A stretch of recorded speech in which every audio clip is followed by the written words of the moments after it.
Forsoj edhe një element tjetër. Bashkimi Evropian, Shtetet Bashkuara të Amerikës, sot diskutojnë me forcë madhe për sa i përket aspektit sigurisë. Dhe këtu duhet ndalem. Aspekti sigurisë ka të bëjë me dimensionin NATO në Europë, forcimin e dimensionin NATO dhe forcimin e dimensionin NATO në Ballkan.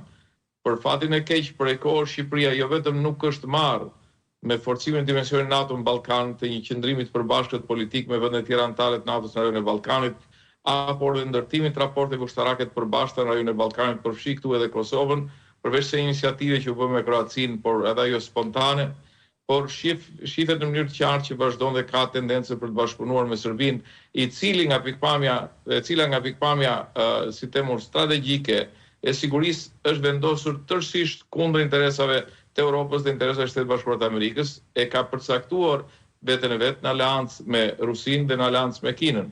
Dhe po të lexosh Nation Defense Authorization Act miratuar nga presidenti Trump, shqetësimi i parë që ta ngren është pikërisht influenca e Rusisë dhe Kinës në Ballkan. Kush është partneri i Rusisë dhe Kinës në Ballkan? Padyshim që është Serbia.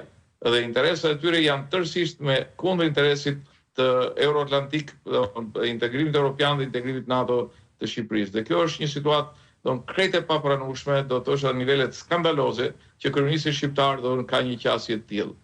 Duhet të theksoj që ka rryma në Europë cilët kërkojnë vendosin një Europë me dy nivele.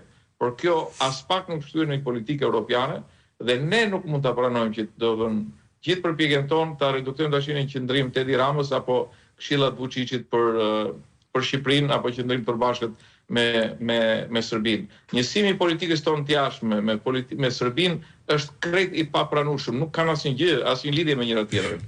Për më tepër, në qoftë se do kishim një diskutim normal për këtë proces, ndoshta mund diskutonim me Malin e Zi dhe me Maqedoninë e Veriut, pasnjëherë me Serbinë, se s'jemi as në të njëjtin nivel, nuk kemi as në atë marrëdhënie që mund të diskutojmë. Për më tepër, ajo që bëjmë sot i japim një status Serbisë ose kërkojmë të japim një status Serbisë në dëm të interesave të Kosovës. Pse e them këtë? Sepse integrimi i Serbisë në Bashkimin Evropian ka një kushtzim që ka të bëjë me dialogun me Kosovën.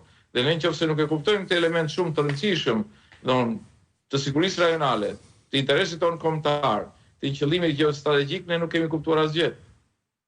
Çështja është, ta bëjmë pak më konkrete për publikun, zoti Bidyçi. Çfarë i kërkonte dhe i propozonte Rama bashkë me Vučićin e Europës?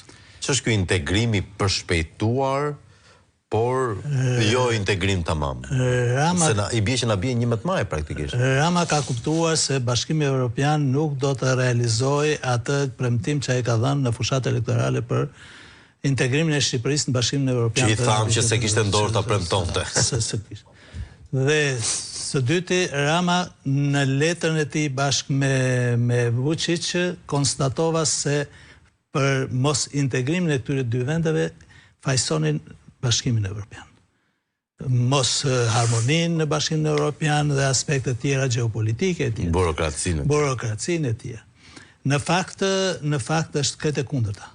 Është Shqipëria dhe Serbia nuk janë gati të bashkohen në Bashkimin Evropian. Serbia për arsye politike dhe gjeostrategjike e gjeopolitike, ndërsa Shqipëria për arsye të korrupsionit, të bashkëpunimit me krimin organizuar, me të gjitha problematikave për cilat sot